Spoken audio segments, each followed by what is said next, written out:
Anna. Thank you very much for accepting the invitation to come and join me in the first podcast on amputees that I've done. I'm hoping that this will be informative to our audience, and thank you to the audience for listening in. The objective of today is really to walk you through, I don't mean Ian, but the audience, the trajectory of rehabilitation that an amputee goes through. Some of you, that will be very familiar. Others, this may be the first case that you've got, and you're listening in for that reason. Ian Talbot, expert prosthetist at Dorset, based in Bredbury, Manchester. Anna Housley works with Ian as a physiotherapist within a team of rehabilitation therapists assisting the recovery of the client. So I'm very grateful to the two of you, and I'm going to start our conversation and our chat with you both, starting perhaps with Ian, just giving me a feel for, Ian, your thoughts on the optimum time for the first appointment, the client coming in to see you. I'm anticipating that perhaps sometimes clients can be knocking on your door at a time when it's too soon. I don't think there is a too soon, really. Yeah. I think I'm of the opinion that the sooner we meet them and get them into our facility and learn a little bit about them, it's about education as well, what we do.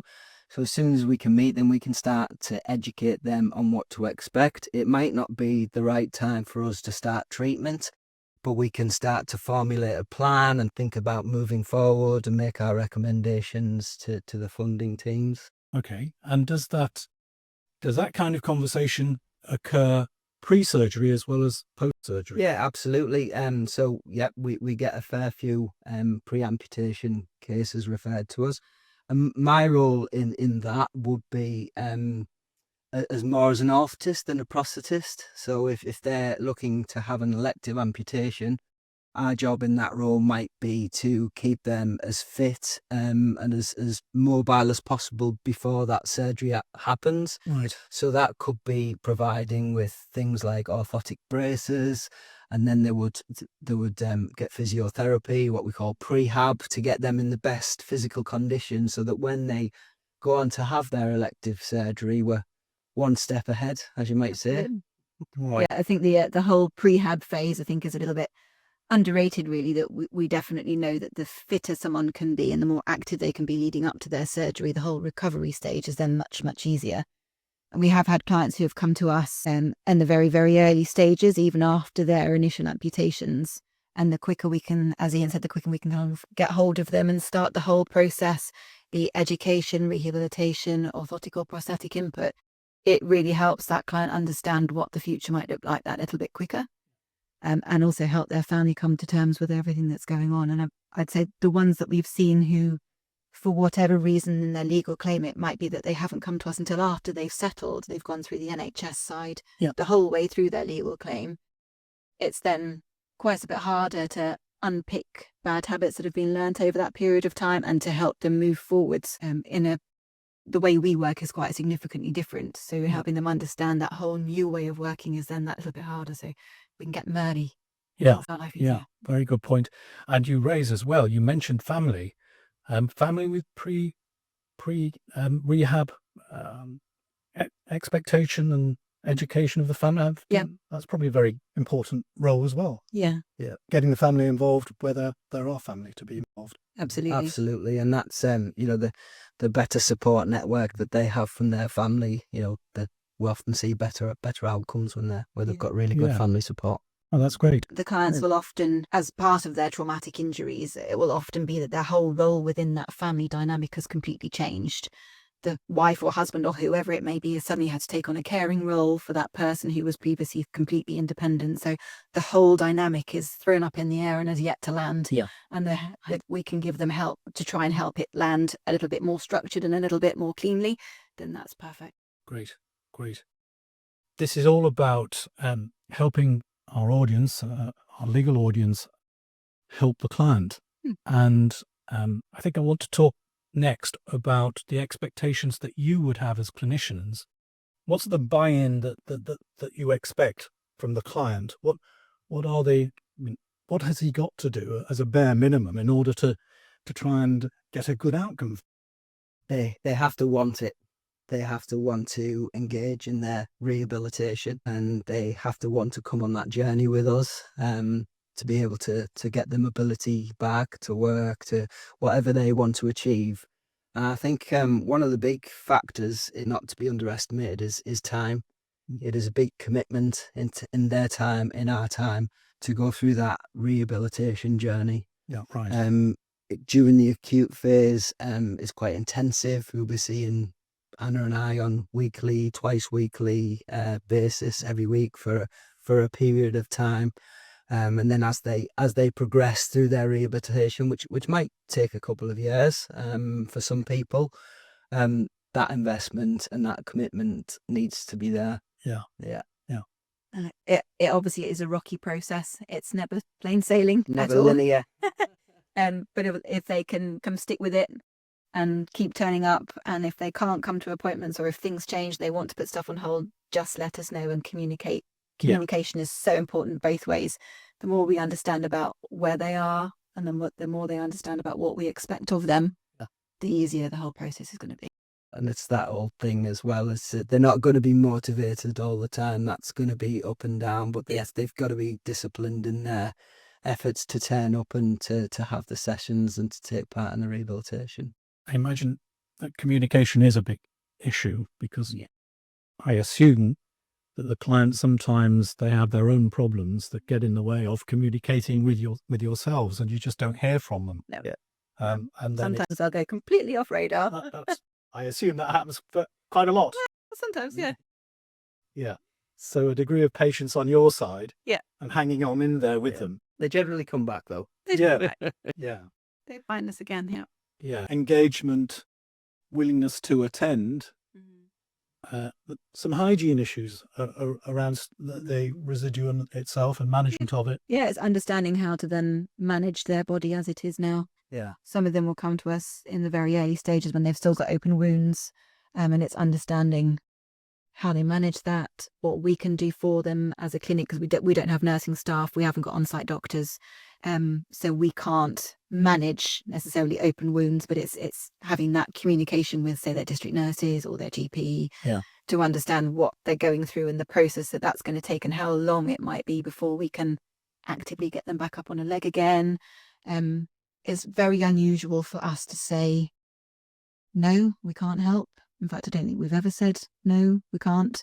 But it might be if someone comes to us for an assessment and they've been in a wheelchair, say, for the last year because they've got X fixes on, or they've got open wounds, and for whatever reason they've just not been able to access rehabilitation. It might be that we say, right, well, go and work with some community physios, or go and work with a personal trainer. You need to have achieved X, Y, and Z. Then come back to us and we'll look at prosthetics going forwards from there. Right. I want to come back to that, Anna, because we'll talk about some of the common problems within the rehab journey. How can lawyers assist you in getting a good outcome for the client? What are the key ingredients from the legal team that they have to provide to assist with this rehabilitation? The big one for us is timely access to funding, and I know it's really difficult, we understand that, but not letting that run out in terms of, we need to keep people mobile, we need to keep people on their feet. There's a direct correlation with people, when their mobility reduces, their mental health suffers from that. I know a big factor for us, if we can be doing absolutely fine, really well with the socket fit and the comfort, and they're taking part in their rehabilitation, and then all of a sudden their socket fit we can lose socket fit. That might be because we've got them really active and they're doing really well and they're doing more, so the residual limb shrinks. And then when we start to get problems with socket fit, that's when we might need funding for the next phase of rehabilitation. Yeah. And in our experience, that's where the stumbling blocks start to come into place, isn't it? They'll have their funding, they'll spend it on various things, and won't be quite enough in the pot for a new socket. And then that can often lead into months and months and months where the mobility plummets, and then we start to get mental health issues creeping So in. realism on the part of the legal team as to how much is needed, how much money is needed, is essential. And talking to you, because you can project for them, I assume, that there will be the need for socket revision, etc., and different periods of different types of expenditure. Absolutely. I think we've done enough of these now at all of the different levels where we could probably give pretty accurate figures.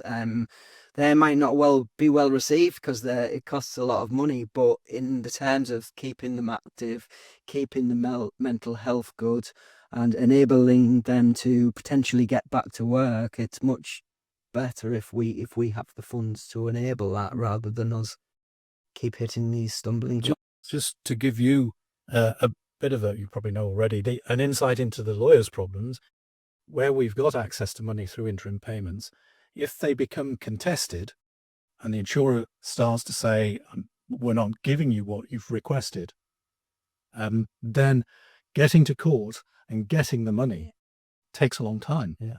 And if I was thinking about it for something that was contested and it might need a half day of a hearing, that might take 4 months to get. Okay. In terms of just planning the hearing, and then you think about the logistics thereafter of getting the money, that should be 28 days or less. But on the safe side, you're talking about 6 months. So planning in advance by 6 months of what you're going to need, it's sort of trying to project, as you do all the time, future expenditure and the solicitor, future need for money. Yeah.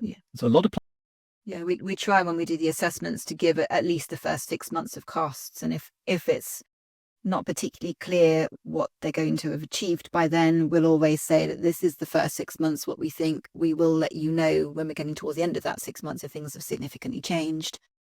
But we know that there's going to be probably within the next 6 months at least maybe 4 socket revisions, and this will cost this much. So we try and be as open as transparent as we can be. We have a quick word about case managers.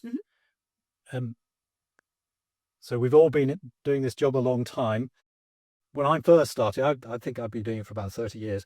When I first started, case managers were hardly ever involved. Yeah. And people turned up, did their own thing and struggled on. I think the longer it's gone on, the more case managers have become involved in the rehabilitation process. Yeah. I'm assuming you're both big fans of case managers. Yeah, absolutely. They're pivotal in the rehabilitation process. You know, it's their job to advocate for the clients and their families, and they're getting so experienced now with the amputees.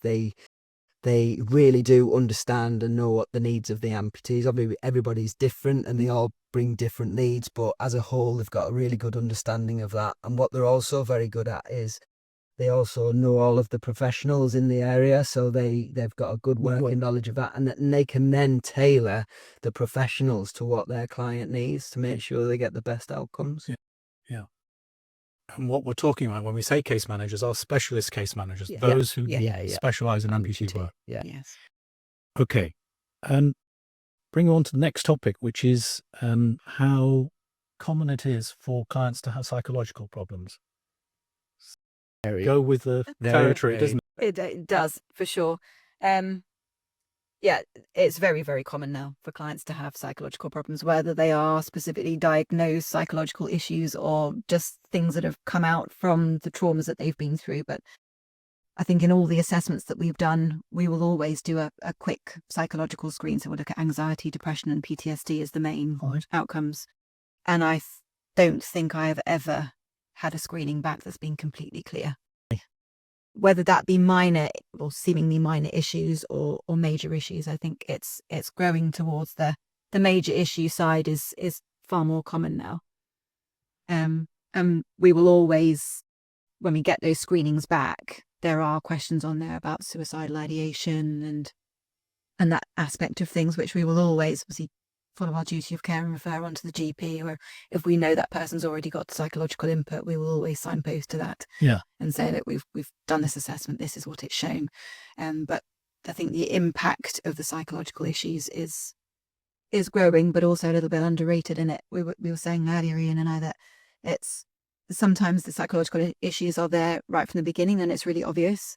Sometimes someone will come to us and they'll seemingly be fine and coping quite well, and then suddenly they'll stop turning up to appointments, or they'll suddenly coming in and saying to Ian, I've got loads of socket issues, and he's going around kind of chasing his tail trying to sort things out, and actually they're not socket issues at all. No. It's psychological issues that the person's trying to manifest in a different way. So we're definitely learning in terms of our understanding of how they present, but it is definitely a growing realm. We have peaks and troughs of when this happens, and there's definitely a correlation between when they come towards the end of their litigation period and you're reaching that JSM time and they've got lots of appointments. That's often when we're getting people coming back with socket issues. They're not happy with a prosthetic, and you're looking and build up. The stress.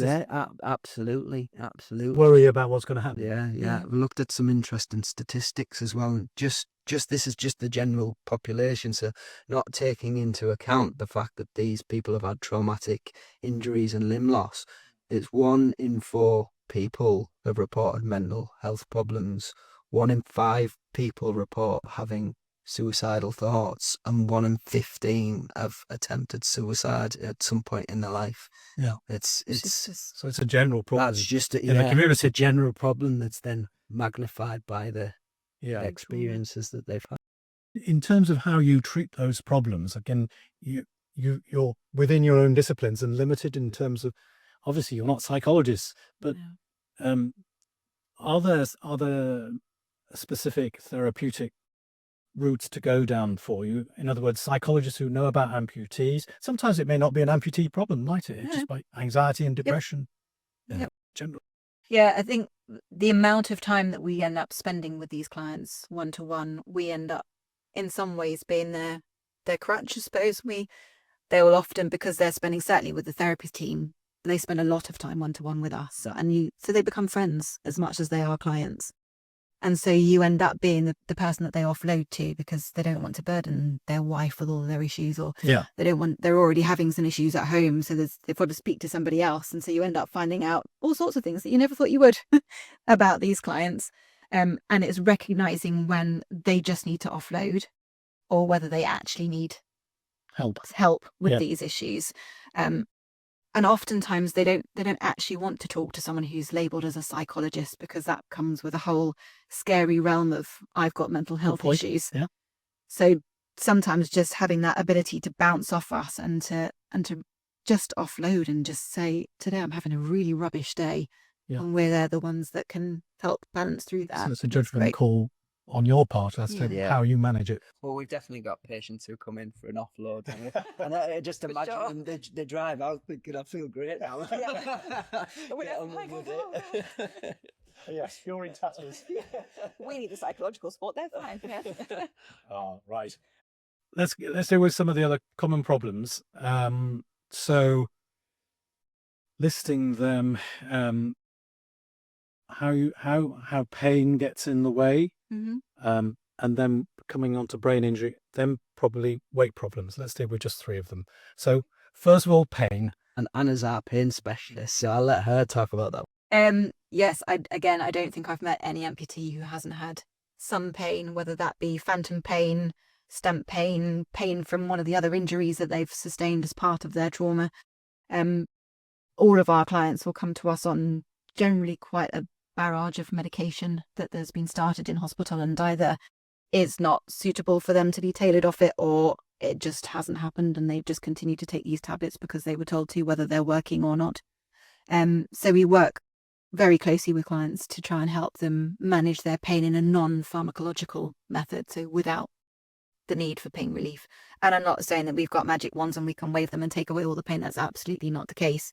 But we work very closely with people to educate them on pain science, because there's a growing body of evidence to say that the more you can understand your pain, what influences it, how the environment influences it, how your previous experience influences it, the more control it gives back to the client, and then the better they can control their pain.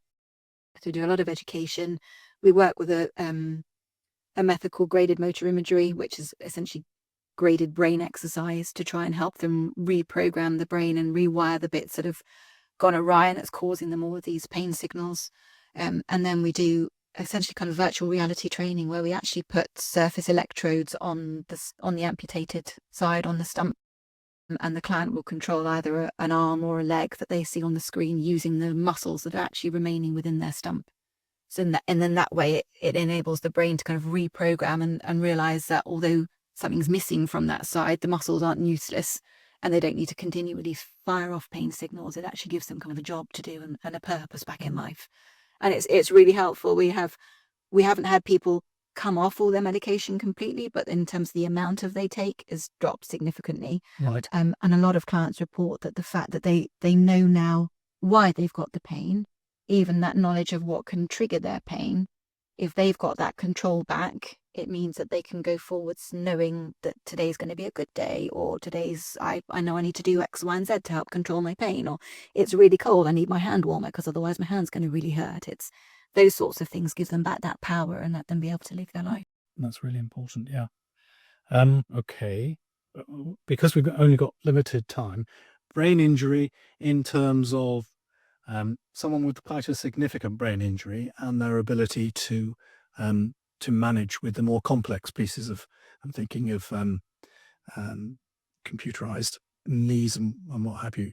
I know that there are solutions, but can you just talk me through how someone who may have some cognitive difficulties manages it, maybe can't understand how to use some clever componentry? Well, absolutely that. So the challenges around brain injury is getting them to understand. I think first and foremost that the difficulty is socket management. So keeping themselves comfortable within the socket. And there's lots of components out there that we can choose specifically that's clinically indicated for clients who might have brain injuries. So we'd never put them in a situation where we were giving them a piece of kit that wasn't safe or that wasn't clinically indicated. Yeah. And when they've got severe brain injuries, just think about one of our guys, and they've often they have got support workers.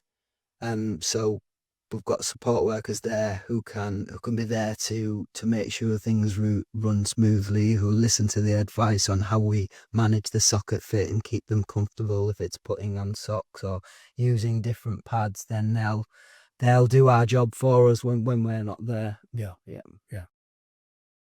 Basically, it is manageable. It is. Yeah, there's always. I do feel like there's always a solution. You know, it's we've just got to find what's right for the individual. But it's rare that we don't come up with a solution. And brain injury has not been something that has stopped us providing prosthetics more. We've got a guy that we manage together that's quite severely affected. He's a character. Yeah. He's selectively blind. And he can't see me, but for some reason he can see Gada.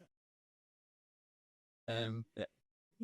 He's done really well, and we put him on a microprocessor. Yeah. So in theory, quite a high end bit of kit. Yeah. But because of his cognitive blindness and because of his brain injury, actually that was the safest bit of kit for him, because it's a foot that actively pulls the toes up, so it kind of clears your toes for you, so it would prevent him from tripping. And he's got 2 or 3 carers as neither with him 24/7. So he's got a fantastic support network, and they know that they can ring us if they've got any problems and bring him back in, and we'll help them solve it. So it's having that network there that's really important. Let's come on to weight problems, by which I mean people who are very heavy, obese perhaps, and this would be pre-morbid condition. This was what people were like in the community, and then they have perhaps a traumatic amputation, and their weight issue then becomes a problem in terms of how you manage them. What are your words of wisdom so far as people who are pre-morbidly obese? And let's make it even more difficult for you, in a sense that realistically it would be foolish perhaps to think that they can lose weight. Yep. How do we deal with that? Hold our hands up and say, well, there's a limited role here for prosthetics. Yeah. We've got to act, and we've got to practice safely. This is not something that we've experienced. Weight management is, and dietitians are often case managers will instruct dietitians. We've got several dietitians that are working with some of our clients, but it's more for the other end of the scale where they're wanting to put on weight rather than lose it. But yeah, absolutely. If someone's morbidly obese, then we've got to assess the individual needs of that person.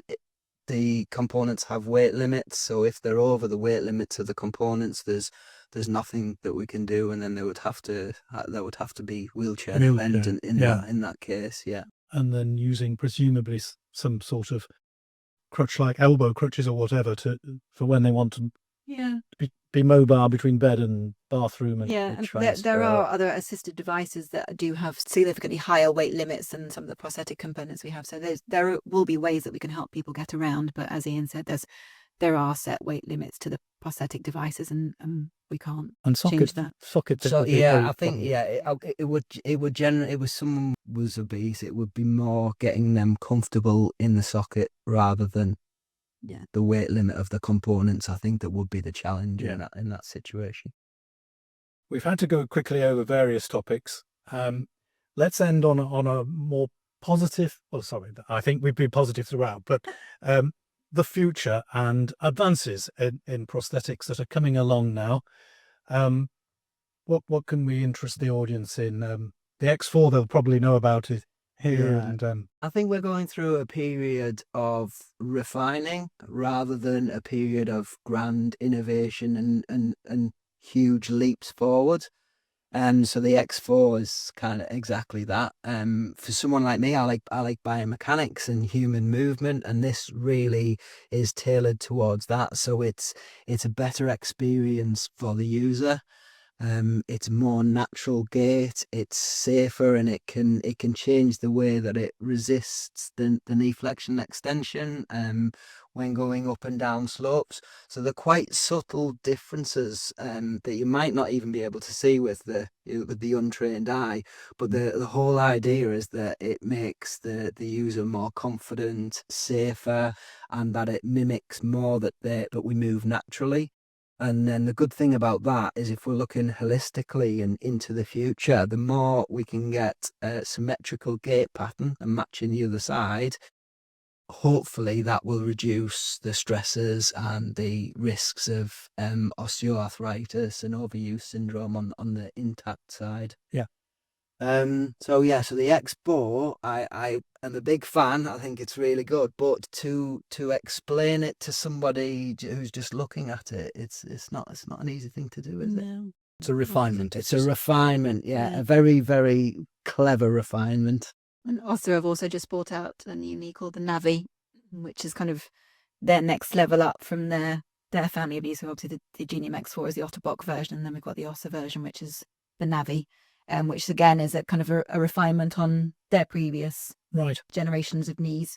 And we're yet to use one. It's very, very new to the market, but we're excited to see what it brings in competition to the X4. So it will be a watch this space on that one. Fantastic. Great stuff. I look forward to that's news to me, so that's great stuff.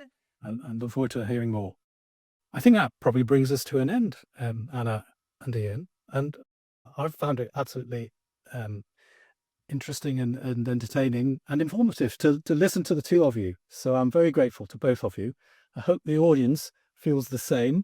We've only touched very briefly on lots of topics, and it would be great if the audience would give us feedback and tell us what they would like us to talk about in more detail on another occasion, because I would really like to do this again. I hope you two feel the same. It's been good. So there it is for today. The podcast is going out via the Exchange Chambers website. It's also on various streaming platforms, Amazon, Apple, etc. And we'd be grateful for feedback and ideas. And I'd very much like to meet up again with Ian and Anna and go into these topics in more detail. Thanks for watching and listening. Thank you. Bye, everyone. Yeah, thank you. Thank you.